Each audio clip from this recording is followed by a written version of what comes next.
Alright, welcome back to Lightmatter. Kind of a shitty way to end it off there.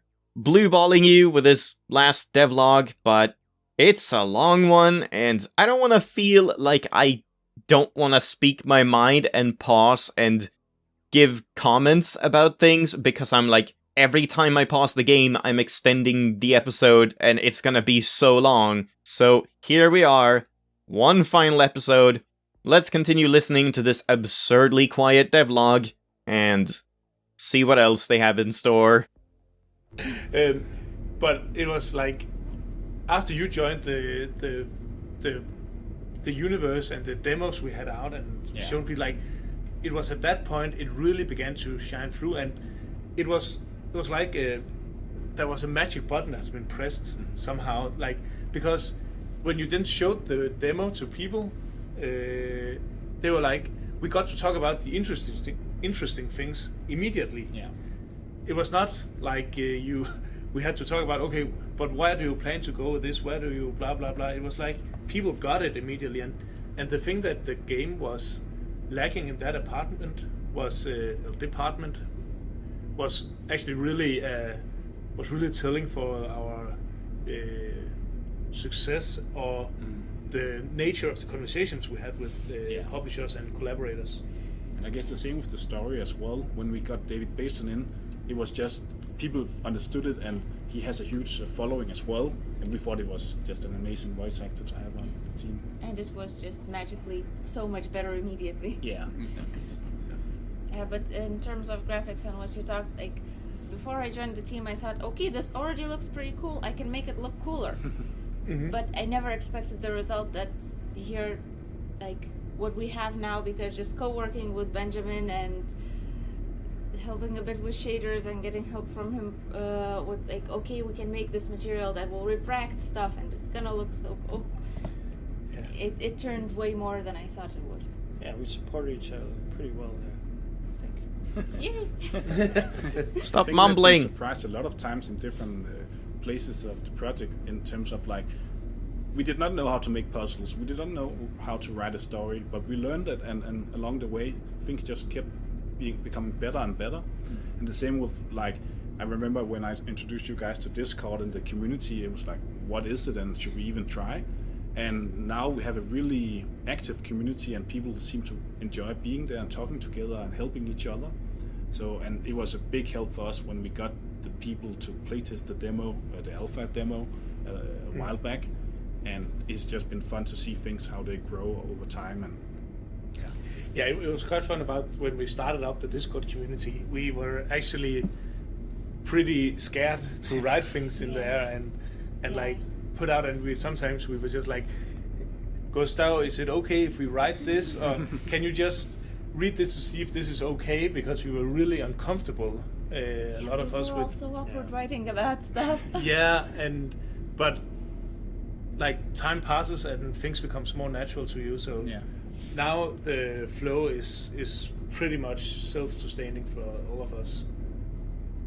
Oh, I just said flew. What? Once again, didn't hear a word of what he said. I hope I will in editing, I suppose, when I boost the volume. Instead of flew, but just an internal joke. And, like, for example, the whole idea of the cat locks in the game, it came out more or less randomly, and then it just grew over time, and people also enjoyed it on Discord, and we just decided to record some cat sounds from you guys on Discord, and it's just funny ideas, and it seems to work. Yeah, it is. Yeah, that part is really fun. I like Lux as a mechanic in the game, a secret. It's just kind of funny too that I completely missed every single instance of Lux. And I tend to pride myself on my thoroughness and, like, being observant and stuff, but I guess not in this game, somehow. I just missed him every step of the way. I mean, the vending machine, can't really blame myself for that, but all the other ones were pretty much in the open, and I just didn't see a single one. I think there were 3 other instances of Lux, maybe 4, if you don't count the cat tree. I still wonder if maybe I've missed more. I mean, I've tried to be even more observant in this second playthrough, but it's very possible that I missed even more Lux secrets. also kind of a shame because there's only one achievement for just finding any of them, as far as I understand. There's no achievement for finding all of them, so you can't really know if there are more Lux secrets to be found, because that would be kind of fun as well. But I guess maybe they were talking about some secret that no one has found, and I guess because no one has found it, surely that means it's not an achievement. So I guess there are some secrets and things that you don't even know if they exist, you don't know that they exist, and there's no indication of it, and where would you even begin to look for something like that? It's kind of just like a community thing, I suppose. Like, someone just has to stumble upon it and then start sharing it with people, and then everyone can profit from that. But yeah, let's keep listening. Hello? It started out as a comic strip. I pressed the wrong button, that's why. Yeah. We wanted to make, and like people were thinking like, oh, am I playing a cat in the game? Yeah. Is that the... Yeah, it's early PR material. Yeah, exactly. And then we... That would have been the best plot twist. That would have been like an amazing alternate ending or something, where like, if you find all of the Lux spots or something, then Virgil in the end will be like, now I finally know who you really are. You're not a journalist, you're not a safety inspector, you're not my assistant, you are a cat. And then it just like zooms out in third person and you're just Lux or something, just sitting there. That would have been... That's my headcanon ending of Lightmatter at this point. Found out, well, maybe this comic strip thing isn't the thing, but we really liked the idea of the cat moving around in the facility and doing stuff. And then we decided like, well, let's make it a collectible thing to find this cat around the facility. And then Ulrik, you had to listen to a lot of cat sounds. Yeah, editing I had to edit all the cat sounds and remove all the noise from all the recordings, but it was fun. And it was fun watching the videos of the people with the cats trying to make the cat say sounds. Yeah. It was also pretty funny of some of the names of the coincidences. Yeah, like what was there's an owner called what was he called? We have a cat called Virgil. Yeah. And the owner of that cat It's called James. is called Yes. James. Is called James? Or what are they saying? I mean, that's a funny coincidence. They are repeating an awful lot of, like, stuff they've already said in the devlogs in the past. Like I've said previously as well, I do kind of wish they maybe did some more severe editing on these devlogs to, like, cut down on wasteful time and silence and umming and erring and collecting your thoughts and saying things that don't maybe have a point or don't lead anywhere or whatever. There's quite a lot of that. I feel like you could edit this down to be maybe like, I don't know, 70% of its total length or something without actually losing any relevant information. And I feel like that might have been a better call. But I guess they didn't want to put, like, too much effort into this. It's just kind of a for fun thing, I suppose. But since it's here forever, it is a little bit windy at times. And every time James plays the game, it's kind of weird. Also, related to that, we also saw the other Portal mod game where they have a character called Virgil. Yeah, and we didn't know. We found out the day before release. Yeah. But why did we actually call him Virgil? Oh yeah, that goes back to Gustav and I, because we basically, the way that we find names in this company is that we look, it's a common advice, but you look for a lot of like baby names in a certain time, like in a certain time period, decade, and then we knew how old Virgil was, so then we just looked for names that, like in the 1930s or 40s, I think it was, and we thought Virgil sounded both like a unique name, like memorable, intelligent, but also it had this other like double meaning with like Dante's Inferno, where in that story Virgil is a shadow that speaks to Dante as he travels through this purgatory world. Mm-hmm. Are you saying Devil May Cry is not an original story? What? And that was just a fun reference, yeah. And it just flows well, that name. I remember immediately it had an impact. Yeah, it's kind of unique and simple in a good way. And then Fun James, fact: before Virgil was called Virgil, his temporary name was actually Arthur. Yeah. Oh, yeah. And then Arthur means like the moral one, and I was like, okay, that's perfect for Arthur, like the real Arthur. It's not the false one. Yeah. And also this last thing. Did they say that Arthur means the moral one? Like someone who's just and right and righteous or whatever? Because is that actually that fitting for Arthur? I mean, sure, he wanted to do good, but he seemed to do it in kind of really shady ways, to the point where I wouldn't really say that's an appropriate name in that sense. I mean, that doesn't really mean anything. Just because someone has a virtuous name doesn't mean that they will be virtuous, but if that was the intent, then maybe it doesn't quite fit, in my opinion. Go ahead. James means follower, and okay. and Ellen means someone who shines a light on something. the truth. What did James mean? I can't hear. It's too quiet. Like fall? Follow? I don't know. I'll have to hear again. Didn't know that. No, I didn't know that either. I was gonna ask about James because it feels like a more common name than Virgil. If that was also. Yeah, intent. he's a simpler man. Yeah. Nothing against anyone called James. And, What? Uh-oh. and you actually tried to roleplay James on the Discord, but Yeah. I didn't really. Deadlines and stuff. Yeah. Cool. Do you have something? Yeah. It's a bit weird because Once again, pointing out the whole, it would be nice if they cut down on this and made it a bit snappier. They could very easily have just, like, cut out the last 10 seconds or whatever before getting into, like, a new topic. I don't know. Maybe I'm just too nitpicky and grumpy.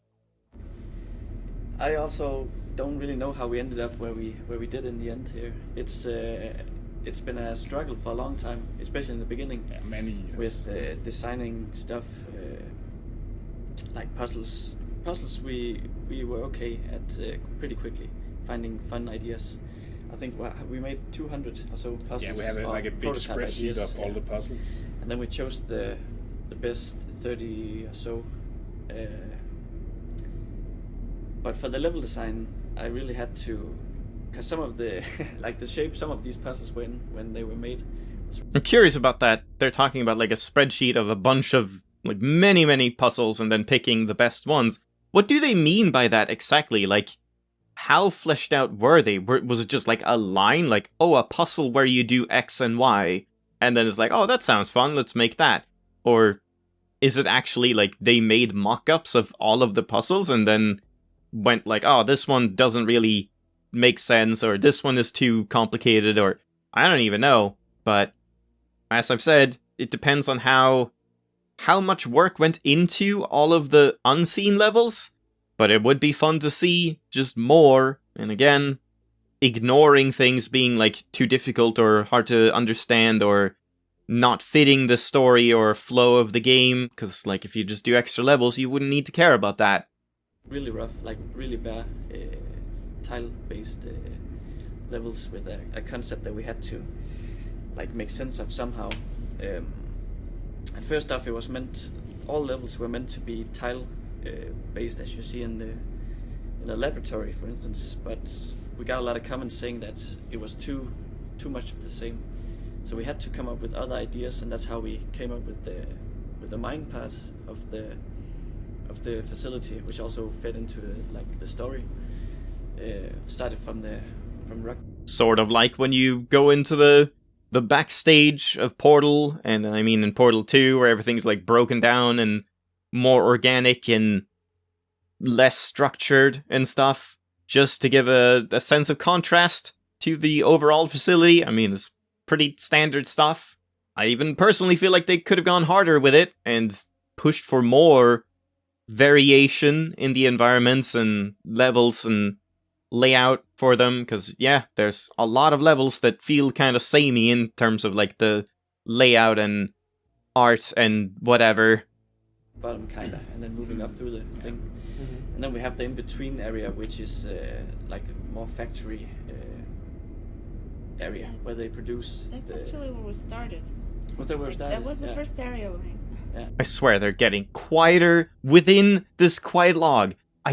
Good lord, yeah, it's especially Ostea and Lassa.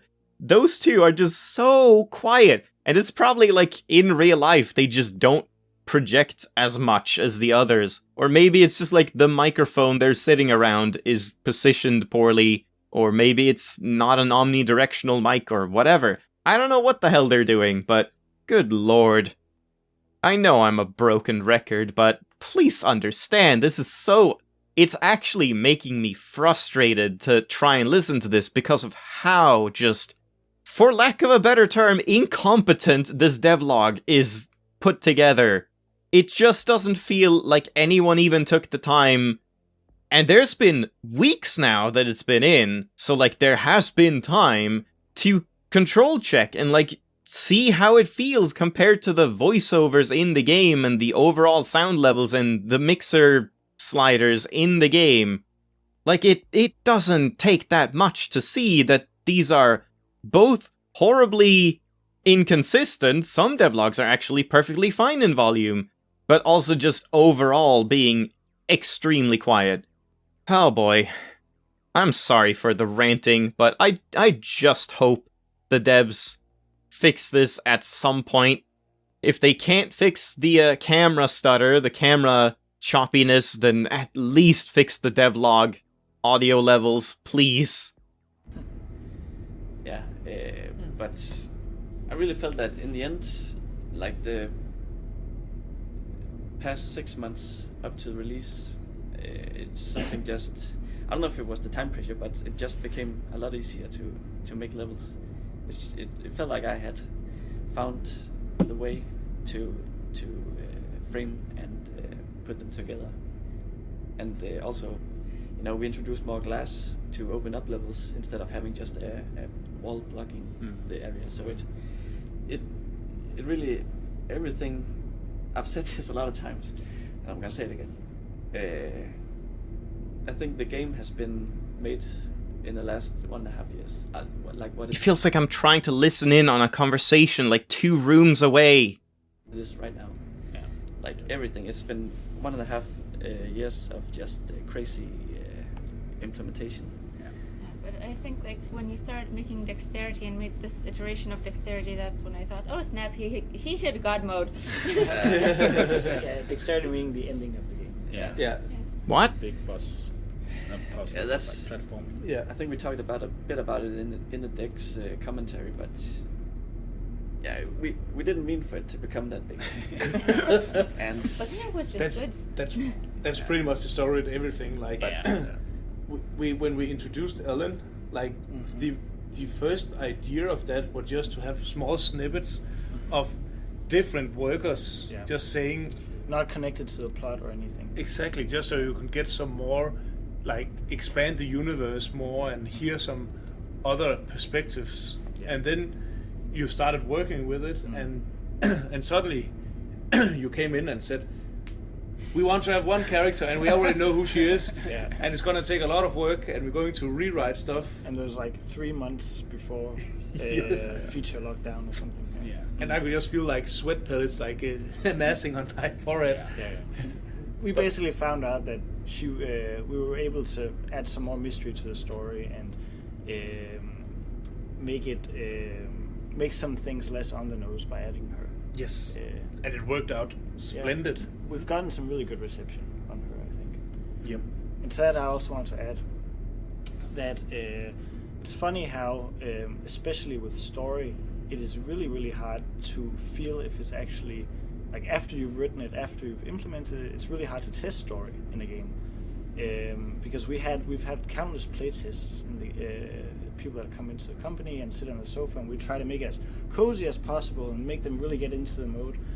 But then people just don't focus on that. Like we make sure not to tell them like you have to. Once again, this feels like it's just repeating what has been said already in past devlogs. They've already talked about this, where playtesters don't really pay too much attention to the dialogue or story or characters or whatever, because they playtest the game and think more about like the concrete stuff in the game itself rather than the dialogue and what it makes them feel and the story and how things tie together and stuff. But I mean, that's not to say that they shouldn't. But again, they've just said this already. Like, most of the things they've said in this last devlog, they've already said in the past. Listen, because then it's kind of then you get kind of wrong impressions. But people don't listen to story very much when playtesting, and they don't comment on it. Or at least that's what we experienced. And we talked to other developers, and they experienced the same thing. They focus on the gameplay, which makes perfect sense. But then actually getting reception where people say that the story is funny and intriguing and stuff like that, it's just such a contrast, because we did what we thought was cool, but it was like in a way that you're in a tunnel, like you have tunnel vision. You have no idea Name drop. how it's going to be received. Whereas gameplay, it's a little more transparent, I think, or a lot more transparent. Yeah. And with that, does anyone have like final things they want to mention? No? So who wants to... Calling it now, they're gonna do like a synchronized everyone together say thank you. Say the magic words so we can get over this? I won't. You don't want to? No, I don't want to. Who wants to say? The thing is... See you on the other side. See you on the other side. Well, close enough. It wasn't thank you, but it was something in sync, sort of. Holy hell. Yeah, like I've said, it's just... I have liked listening to these devlogs, but the technical aspects of them have just made it very frustrating for me. It's almost like I should not even bother listening and trying to, like, hear what they're saying as I'm playing. I should just do it when I'm editing, because then I can bump it up past the point of, like, max volume on my PC. But good lord.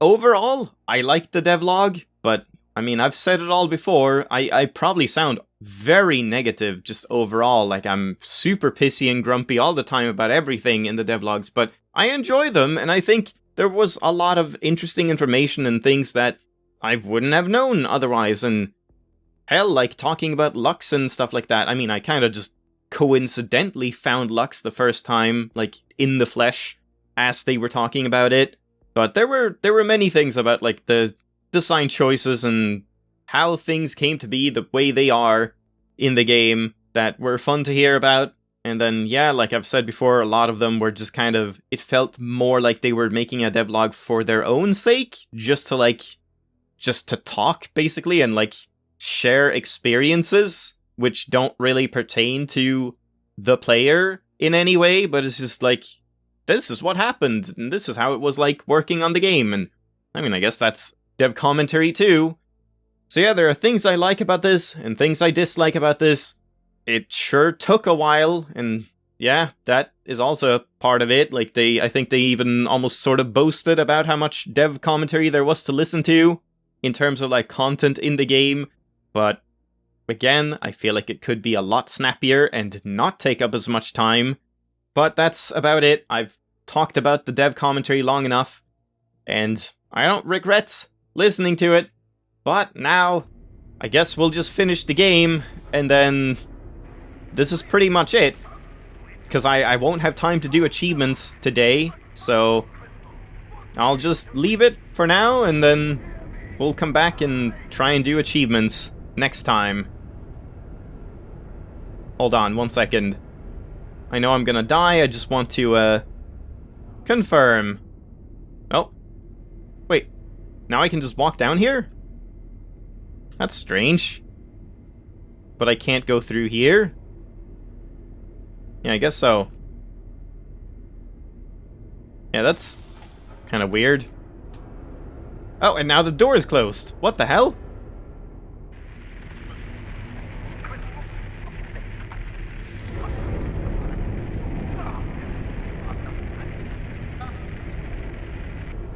Oh yeah, there's that randomness, like, it randomly generated him saying spy because that was part of one of the dialogue things, and you could make out that word, but everything else was indistinguishable.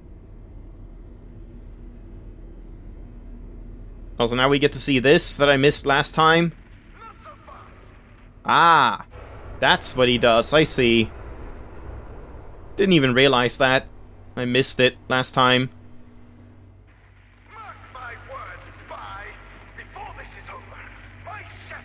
Yeah, I think that was the exact spy that was sampled before. How much is left in this level? I can't really remember. Oh my god, yeah, this just goes on. I might end up cutting out some of this because you've seen this before. You've seen me go through here. Where are those burgers, though?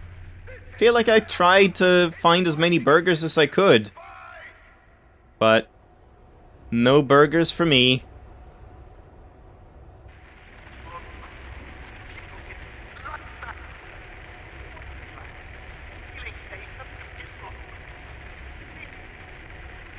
Is that also random, then? Like he said, Lightmatter.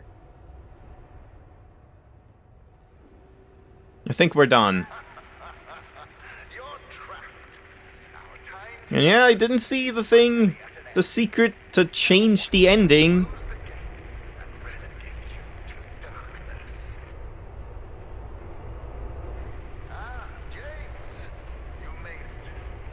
Oh, shit, that was, wait, that was James? I didn't realize, but I can't hit retry or I just restart the entire thing. That's interesting, so James walked up here. I missed that both times I did it, I think. Did I do it twice? And he just, like, smashes everything.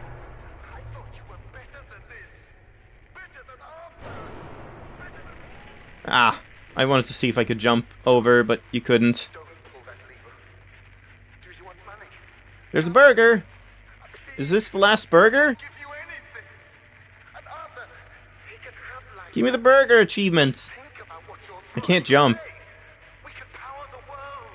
We can save humanity from pollution. We can save humanity from itself. Don't think I can do anything else here. I wonder if the burger achievement really is just like clicking on each burger in the game. Because I feel like I've clicked on most of them, but I guess not. 2.5 million died from pollution, 3.4 from starvation. Just 3.4 people. That's not so bad. Their deaths. Well, it's not like he was making a good argument that, like, just give me more time and we'll work things out.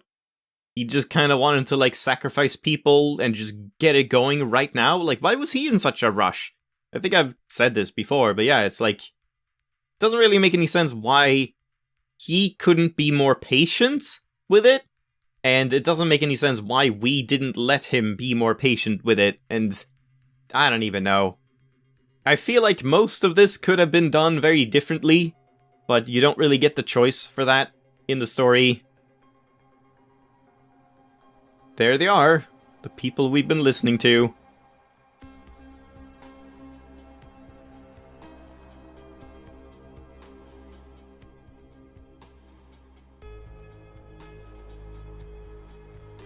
I guess those are like early prototypes of the game. I didn't really like pay attention to these images last time I saw this because I was busy just talking about the game, I feel. Oh, are those supposed to be those node things? Whatever? Connectors? Photon connectors?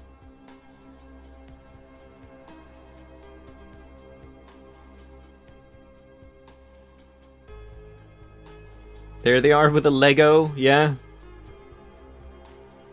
I don't know what the hell that red thing is.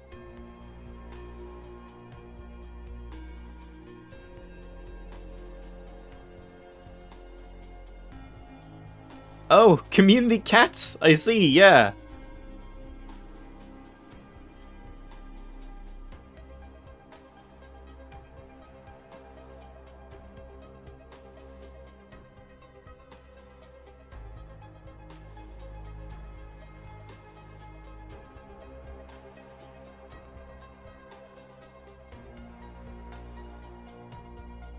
And that's like a Lego layout of a level. Why the hell are they diving? I don't know.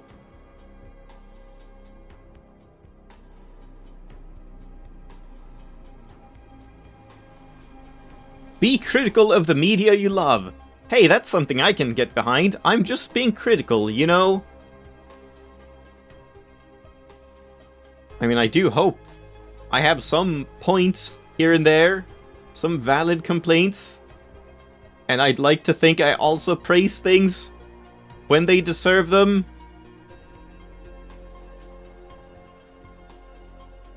And there we go. Second playthrough done. And I'll just end it off there. Thanks for watching. Hope you enjoyed. And next time, we'll dedicate ourselves fully to achievements. And I don't know, is that going to take more than one episode? Probably, but I'll try and get as many as I can. Because I don't think I have any more brilliant ideas to test out for them, so it's probably just going to be looking them up and trying to get as many as I can. But yeah, see you then. Bye-bye!